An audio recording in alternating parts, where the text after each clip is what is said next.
Olá, bom dia, professor. Obrigada por participar da entrevista da nossa prática pedagógica. A gente vai começar então a entrevista, você se apresentando um pouco para a gente entender mais o seu cenário dentro da escola. E pode ficar à vontade, não tem tempo, para você responder as perguntas, tá bom? Eu que agradeço o convite, obrigado. Então vamos lá. Iniciaremos nossa entrevista. Fale um pouco sobre a sua formação acadêmica, quantos anos você tem na atuação na área, como que foi o seu processo. Eu sou formado em Engenharia de Computação pela Universidade Federal do Espírito Santo. Concluí o curso em 2011, fiz mestrado em Engenharia Elétrica de 2011 a 2013 e terminei o doutorado ano passado, também em Engenharia Elétrica, na área de controle e automação. E entrei no local. Perdão, eu não falei do IFES, né? Eu entrei no IFES aqui em 2014, né? Sou professor desde 2014, atuo na área de dando aula para os cursos de eletrotécnica, integrado ao ensino médio, né, com adolescentes, ou eletrotécnica concomitante, que a gente chama, que é o curso onde as pessoas estão ou terminando o terceiro ano, né, fazendo o terceiro ano do ensino médio, ou pós-médio, né, que já terminou o ensino médio. E também no curso de Engenharia Elétrica. Ótimo. Nas suas aulas, você já utilizou ou utiliza recursos tecnológicos para fins didáticos? Se sim, quais você utiliza durante as suas aulas? Sim, a gente usa recursos, né, como o DataShow para fazer apresentação de slides nas aulas. E como a área que eu trabalho é uma área de tecnologia, a gente também tem aulas de laboratório. E nos laboratórios a gente usa os equipamentos de medição inerentes à profissão, no caso de eletrotécnica, né? O profissional, o engenheiro eletricista, né? Então são multímetros, osciloscópios, gerador de função, analisador de qualidade de energia, são todos dispositivos eletrônicos, né? Que, como é uma formação técnica, então os profissionais da área utilizam no trabalho, né? Ou para fazer alguma análise durante as suas tarefas no ambiente operacional. Entendi. Na sua opinião, quais são as habilidades mais importantes para um professor desenvolver no decorrer da sua formação acadêmica e o porquê? Na formação de um professor, né, que eu vivi, né, que eu vivo no dia a dia, o que a gente precisa mais é entender o aluno, ter uma relação com o aluno que seja uma relação também de entendimento das necessidades, né? Cada aluno tem uma necessidade diferente, então às vezes a gente tem uma formação técnica, né, acadêmica muito boa, mas no decorrer das aulas ou nessa interação aluno-professor, às vezes não é tão bom assim. Então é o que a gente costuma muito ver, que se o professor cria uma distância, né, entre o que ele sabe, né, sua capacidade acadêmica, do aluno, acaba criando um bloqueio muito grande, né? O professor não consegue passar as informações para o aluno, ou ele passa e o aluno não entende.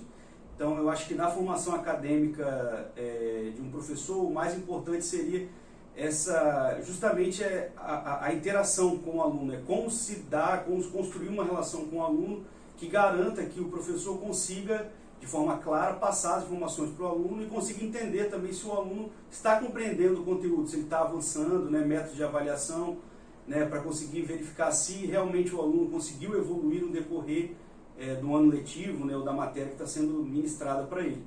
Então, eu acho que essa habilidade o professor precisa adquirir ao longo da sua formação, essa construção de métodos de avaliação e de como interagir com o aluno. Não apenas você passar o conteúdo, né? Entender que existe um processo de aprendizagem pelo aluno, então você ter essa habilidade de conseguir entender que o aluno está conseguindo acompanhar o ritmo da aula, não é muito bom, é muito característico de professores que têm um ensino de qualidade. Então, atualmente, em sua concepção, quais são as competências necessárias para um professor desenvolver uma educação de qualidade? Então, eu acho que vou reforçar um pouco o que eu falei. Eu acho que é justamente isso, né? O professor, nem sempre a melhor aula é aquela aula mais tecnológica, ou é a aula mais atual, de conteúdos mais atuais, ou é a aula mais bonita visualmente. A melhor aula é aquela aula que o aluno consegue sair melhor do que ele entrou. Né? Eu acho que se o professor consegue, aula por aula, contribuindo, pouco a pouco, esse é o melhor jeito de ensino-aprendizagem, a melhor relação. Então, não adianta o professor chegar com um conteúdo lindo, o slide mais bonito, né, as metodologias mais atuais, sendo que não consegue ser aplicado, o aluno não compra essa ideia, ou não tem interação nenhuma. Então, de novo, eu acho que o ensino-aprendizado é construído através da relação interpessoal. Né? Então, o professor precisa estar falando a mesma língua que os alunos precisam entender que o professor é importante ali, e tem que existir uma relação mútua, né, de crescimento. Tanto o professor também aprendendo com os alunos, né, cada turma é uma aprendizagem diferente, mas também os alunos entendendo que o professor está ali para colaborar. O professor não é mais um empecilho, o professor não está ali para dificultar a tarefa dele, o professor está ali para construir, junto com ele, um caminho, né, uma evolução. Então o aluno precisa entender isso, o professor precisa deixar claro que ele está ali não só para avaliar, não só para atrapalhar, entre aspas, a formação. Né? Muitos alunos veem isso, eu tenho que passar por essa matéria, então o professor está no meio do caminho. Não é isso, o professor está ali para ajudar. Então ele tem que deixar claro para o aluno desde o começo isso, e o aluno entendendo isso, eu acho que é muito mais fácil construir uma relação de ganho para os dois. Né? Ótimo. Como você visualiza a educação para um cenário futuro? A educação vem se transformando muito, né? A gente percebe como que o aluno vem se transformando no centro das atenções. Né? Um tempo atrás, a educação era o professor o nível acima e os alunos o nível abaixo. A gente não consegue mais conceber esse tipo de coisa. O aluno está no centro da atenção, ele é o foco da sala de aula, e ele tem que entender isso. Né? De novo, o professor precisa deixar claro que o aluno é o centro da atenção, não se colocar acima deles. E precisa criar metodologias para que o aluno exerça essa função de protagonista na sala de aula, para que ele consiga desenvolver as tarefas dele da melhor forma possível. Então, se é por meios tecnológicos, se é por meios de roda de conversa, de bate-papo, de troca de ideia, interação em grupo, mas essas relações interpessoais precisam ser fortalecidas. Então, o aluno precisa estar no centro da atenção e precisa ser protagonista nessa dinâmica de sala de aula. Quais metodologias de ensino poderão ser mais utilizadas por um professor do futuro?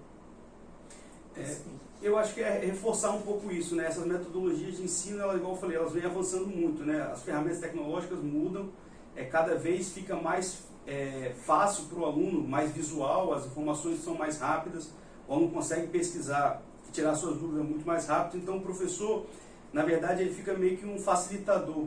Né? O aluno, eu falo isso com meus alunos sempre, eles têm a plena capacidade de abrir um livro e estudar. O livro foi feito para isso, né? O livro tem começo, meio e fim, tem uma análise, tem uma evolução ali, então ele foi feito para isso, para que o aluno, qualquer aluno, sente do capítulo 1 até o 80º capítulo e consiga construir o conteúdo.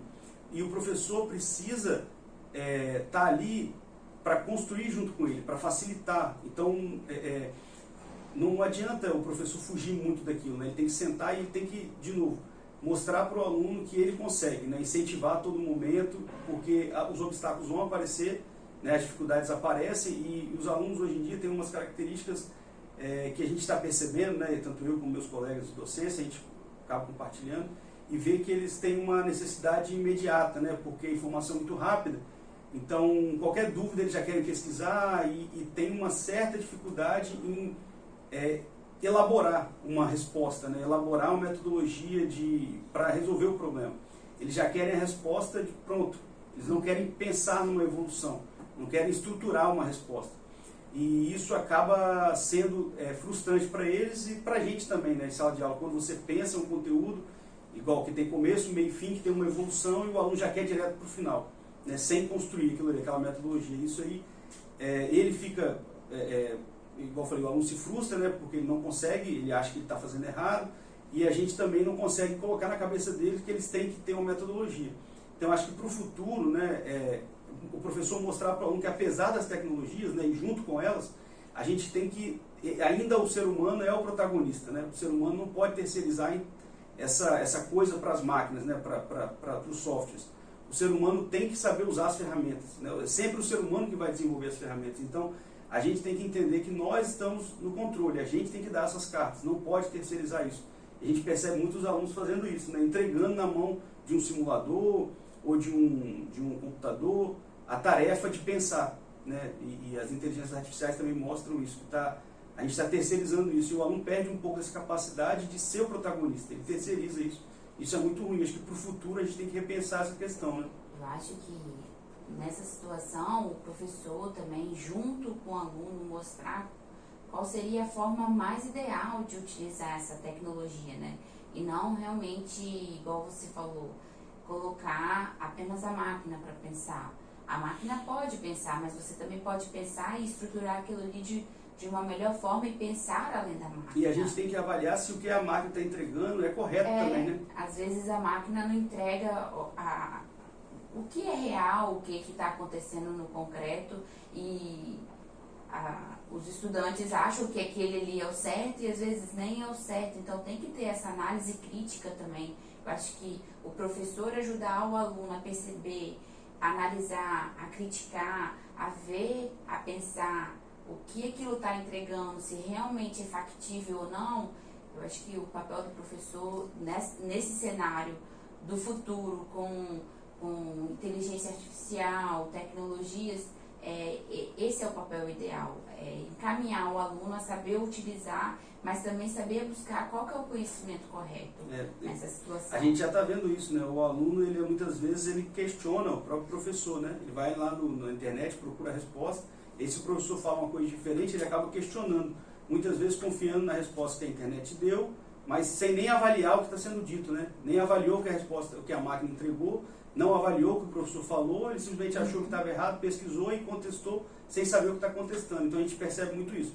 Então a gente tem que, igual você falou, colocar as cartas na mesa e entender, e, de novo, entender que a gente é protagonista. A gente tem que pensar e conduzir as máquinas, conduzir o software, as ferramentas, e saber analisar o que está sendo entregue, para tirar o melhor proveito dessas ferramentas. Quais aspectos você considera importante para a formação de um futuro professor?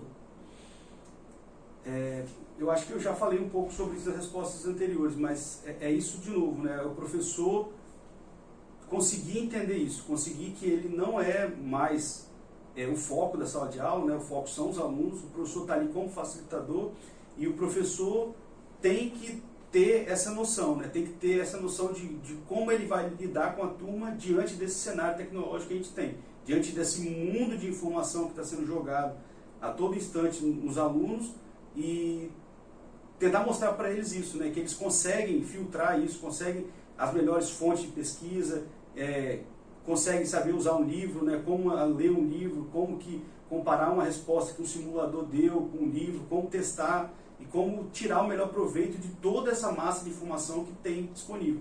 Acho que o professor tem que entender isso e se qualificar, acho que nesse sentido, né? De saber lidar com esse ambiente aí de mundo de informação que tem. Quais são as suas habilidades de maior destaque? Explique como adquiriu e qual a importância para a sua profissão. Eu falo isso, né, porque eu acho que também reflete um pouco da minha experiência aqui no Instituto, né, no IFES aqui. Aqui eu falei, a gente tem aula prática, a gente tem aula teórica, né, a gente tem projeto de extensão, projeto de pesquisa, e a gente percebe que se não houver essa relação com os alunos, as coisas não funcionam, nem dentro de sala de aula, nem fora de sala de aula.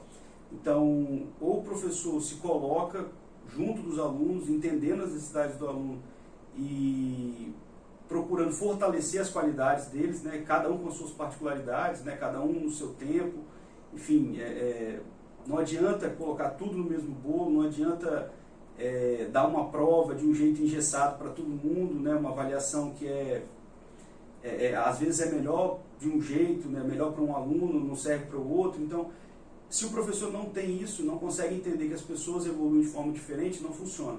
Então, eu acho que o que eu ganhei no IFES, e uma habilidade que eu acho que eu tenho, é essa, de conseguir entender os alunos e de tentar tirar o melhor proveito de cada um nas suas qualidades, né? Tentar entender onde cada um é melhor e tentar explorar aquilo em cada um. Não é fácil, não é... eu tenho que admitir que isso às vezes me toma muito tempo, né? É muito cansativo, porque seria muito mais fácil eu ir lá aplicar uma prova para todo mundo, corrigir pronto, ou dar uma aula só teórica e pronto, mas a gente pensar em variedade de aulas diferentes, dinâmicas diferentes, projetos, sala de aula, né? Trabalhos, procurar escutar cada aluno, isso é muito cansativo, né? Toma muito, mas eu também vejo que a resposta é muito positiva, né? Então, assim, a gente tem uma relação boa com os alunos normalmente gostam das aulas, aprendem, eu consigo avaliar, né, na minha avaliação, que eles evoluem, e de uma forma geral no curso, assim, com os outros professores conversando, e eles mesmos, o próprio feedback dos alunos aqui, eles também conseguem aprender, conseguem evoluir. Então eu acho que esse é o mais aprendi aqui, ganhei, que eu acho que eu faço de melhor. Que eu vejo pela prática pedagógica, você consegue incluir os alunos com diferentes habilidades, com diferentes dificuldades, você consegue trazer todos os alunos para dentro da sua aula, para que eles compreendam realmente o conteúdo que você está dando. É nítido, através do acompanhamento da aula, que você consegue. Tem que estar sempre perguntando, tem que estar sempre perguntando ao aluno. Sim. Tem que estar sempre questionando se ele está aprendendo, se ele está entendendo, se ele está. Na verdade, acho que a pergunta mais importante é: por que você está fazendo isso? Toda aula eu pergunto para os alunos, eu faço questão de perguntar. Eu falo: vocês sabem por que vocês estão aqui hoje? Vocês sabem por que esse laboratório está construído? Sabe por que a gente está fazendo esse conteúdo? Sempre com as aulas anteriores. Eu sempre faço isso, porque se o aluno não entende o que ele está fazendo ali, se ele acha que é uma aula mais perdida, ele não consegue compreender uma evolução. É uma construção de conhecimento em cada aula. E toda vez você tem que reforçar isso, porque cada semana os alunos dispersam, eles têm outras tarefas, eles não fazem só a disciplina da gente, né, eles fazem outras matérias. Então, às vezes, o professor não consegue contribuir isso, que os alunos também não conseguem entender que os alunos fazem outras disciplinas. O professor que acha que ele só faz é dele. Então, os alunos têm uma vida pessoal, têm os seus problemas, têm as suas necessidades. Então, a todo tempo a gente tem que reforçar toda semana o que ele está fazendo na sua matéria, por que ele está ali. Se o aluno entende isso, é mais fácil dele absorver o conteúdo, mais fácil dele interagir. Como você incorpora os pais na educação de seus alunos? Qual estratégia você adota para integrar a família e comunidade escolar? Então, aqui no Instituto, eu não sei se é uma característica particular do Instituto Federal, né? Porque eu só tenho experiência de docência aqui. A gente tem reuniões com o integrado, né? Que é o ensino médio, são menores de idade. A gente tem reuniões semestrais com os pais, e com a engenharia a gente não tem, né, esse tipo de interação, porque os alunos já são maiores de idade. E com o pós-médio também não, porque normalmente os alunos também já são maiores de idade. Mas com o integrado, essas reuniões que a gente tem reuniões com os pais para explicar como o aluno evolui, enfim.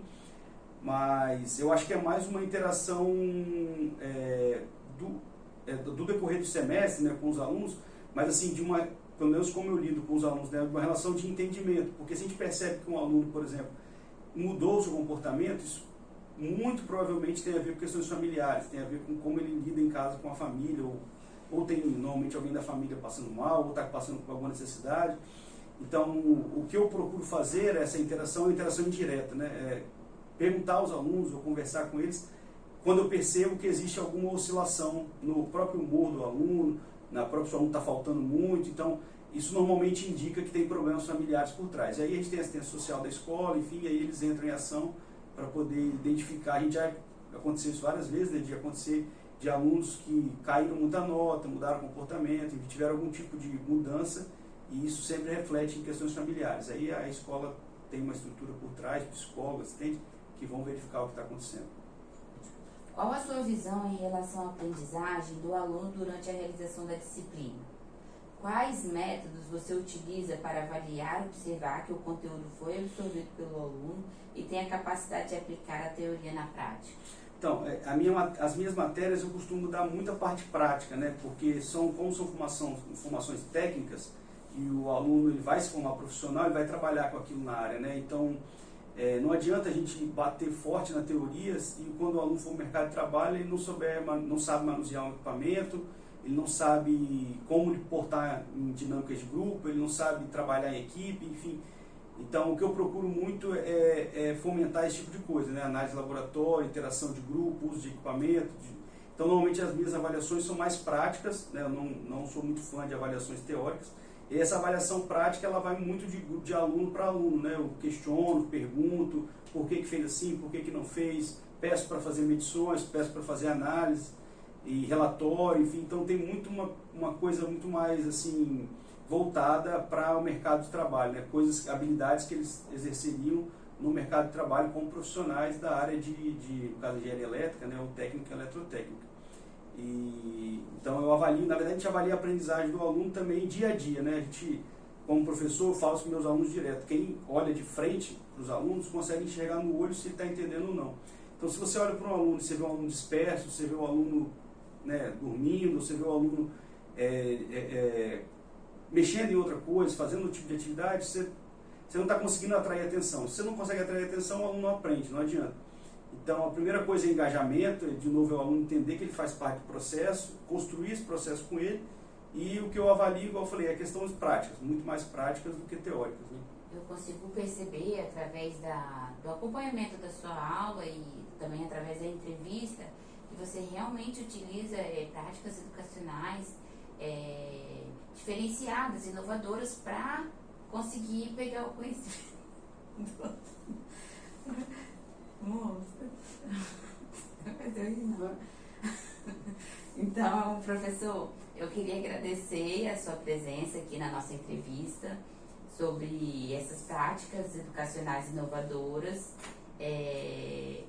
Eu gostaria que o senhor autorizasse também a utilização da imagem e do áudio para a gente poder publicar o trabalho.